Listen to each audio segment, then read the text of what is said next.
আর মির্জা আব্বাস যেটা বলেছেন এটা তো লজ্জাজনক। এটা উনি কিভাবে বলতে পারেন? আমরা যে একটা হাসিনা শাহীর যে মানে দুঃসহ যে সময়টা আমরা পার করে এসেছি, মানে খুবই নির্মম একটা সময় আমরা পার করে এসেছি।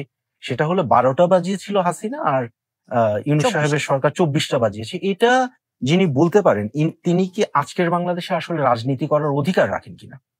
মানে বিএনপিকে আসলে এই বক্তব্যগুলার সাথে বিএনপি পার্টি হিসাবে কতটা তারা এটাকে ওন করে, এটা বিএনপিকে আসলে এখন আমাদের কাছে ক্লিয়ার করতে হবে। তাসিম খলিল, বিএনপির স্থায়ী কমিটির সদস্য মির্জা আব্বাস অভিযোগ করেছেন অন্তর্বর্তী সরকার দেশের অবস্থা আরো খারাপ করে ফেলেছে।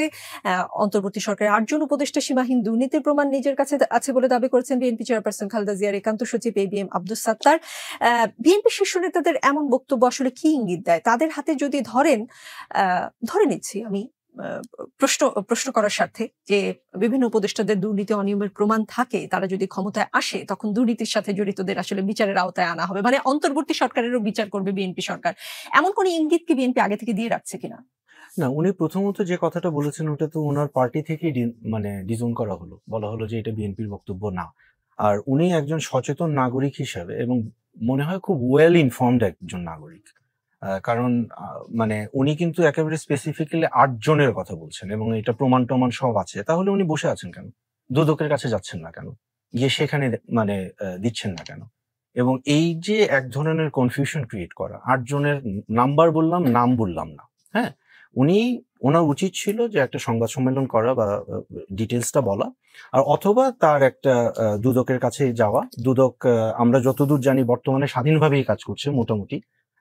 আইডিয়াল না এখনো, কিন্তু দুদকের তো স্বাধীনতাটা আছে। এবং যদি দেখা যায় যে না, দুদক এই ধরনের প্রমাণ পাওয়ার পরেও সরকারের অসহযোগিতার কারণে কাজ করতে পারছে না, তাহলে আমাদের মতো সাংবাদিক যারা আছে আমরা খুবই মানে আগ্রহ নিয়ে আমরা এই ঘটনাগুলো জানার চেষ্টা করব।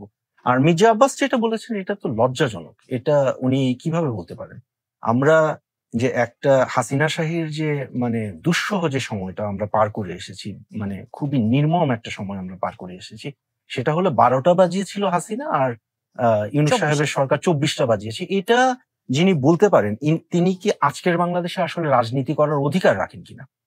মানে বিএনপিকে আসলে এই বক্তব্যগুলার সাথে বিএনপি পার্টি হিসাবে কতটা তারা এটাকে ওন করে, এটা বিএনপিকে আসলে এখন আমাদের কাছে ক্লিয়ার করতে হবে। ইউনূস সাহেবের সমালোচনা মনে হয় আমিও অনেক করি, জাহেদ ভাইও অনেক করেন, হ্যাঁ?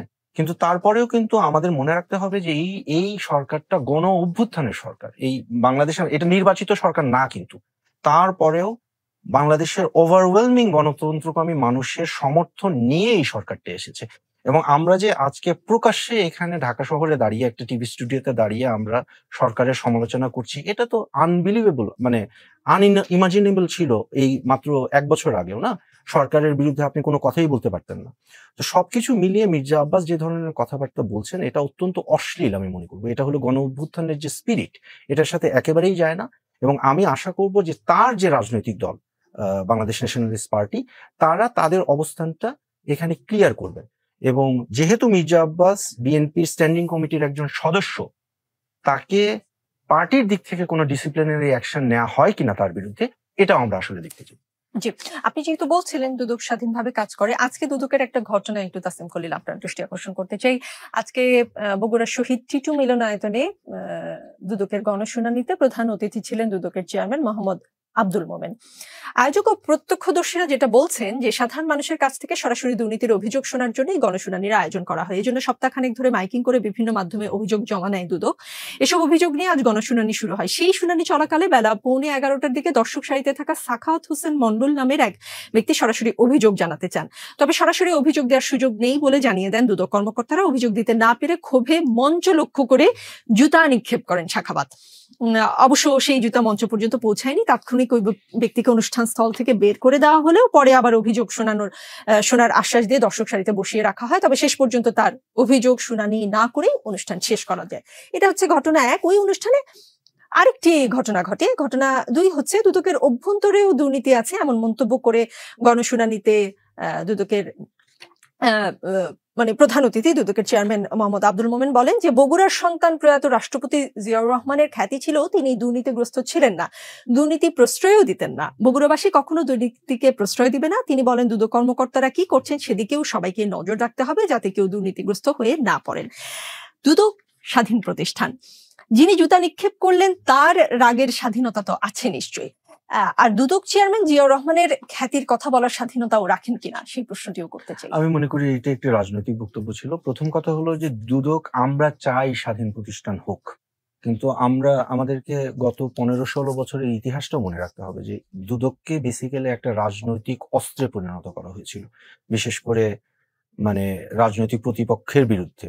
তো সেই কালচারটা থেকে বের হয়ে আসতে হলে তো কিছুটা সময় লাগবে। মানে বর্তমান সরকার, আমরা আশা করব যে তাদের যে আইডিয়ালি দুদকের যে স্বাধীনতা নিশ্চিত করার যে কাজগুলো, সংস্কারের কথাও কিছু চলছে এবং মানে ঐক্যমত্য কমিশনের সম্ভবত এই সংক্রান্ত সংস্কারও কিছুটা আলাপ হয়েছে। এটা একটা প্রসেসের অংশ। আর যেটা বললেন যে জুতা নিক্ষেপ করার ঘটনাটা, মানে থ্যাঙ্কফুলি জুতাটা কারো মাথায় লাগেনি, কিন্তু ঘটনা হলো যে হ্যাঁ, জুতা নিক্ষেপের স্বাধীনতা তো অবশ্যই আছে এবং বাংলাদেশের মানুষ দুর্নীতি নিয়ে কতটা ফ্রাস্ট্রেটেড এটা কিন্তু একটা সাইন এটার। আমরা কিন্তু দুর্নীতি মুক্ত বাংলাদেশ চাই। আমরা কেউ বলছি না যে দুনিয়ার কোনো দেশেই কিন্তু 100% করাপশন ফ্রি কোথাও নাই, কিন্তু আমাদের তো নাভিশ্বাস উঠে গেছে যে প্রতিটা জায়গায় আমরা দুর্নীতির মুখোমুখি হচ্ছি এবং এটা একটা লাইফস্টাইলের অংশ হয়ে গেছে। আপনি যেখানেই যান না কেন আপনাকে কিন্তু দুর্নীতির মুখোমুখি হতে হচ্ছে এবং এটা একেবারে লাগাম ছাড়া অবস্থায় আছে। এই জন্য আমরা চাচ্ছি যে দুদক যেন স্বাধীনভাবে কাজ করতে পারে। সরকারের পক্ষ থেকে যেরকম সাপোর্টটা দরকার তাদেরকে দিতে হবে, সিভিল সোসাইটির পক্ষ থেকে যেরকম তাদেরকে সাপোর্ট করা দরকার সেটাও দিতে হবে এবং অবশ্যই দুদককেও কিন্তু মানুষের আস্থা অর্জন করতে হবে। এখন একটা স্বাধীন প্রতিষ্ঠানের একজন প্রধান যখন বগুড়ার মতো একটা জায়গায় গিয়ে একজন রাজনৈতিক ব্যক্তি কতটা দুর্নীতি মুক্ত ছিলেন এই ব্যাপারে যখন উনি ব্যক্তিগতভাবে কিন্তু এটা বলতে পারেন, হ্যাঁ, কিন্তু উনি যখন দুদকের চেয়ারম্যান হিসাবে একটা পাবলিক শুনানিতে এই কথাটা বলছেন, আমার মনে হয় যে এই ধরনের রাজনৈতিক বক্তব্য পরিহার করা উচিত।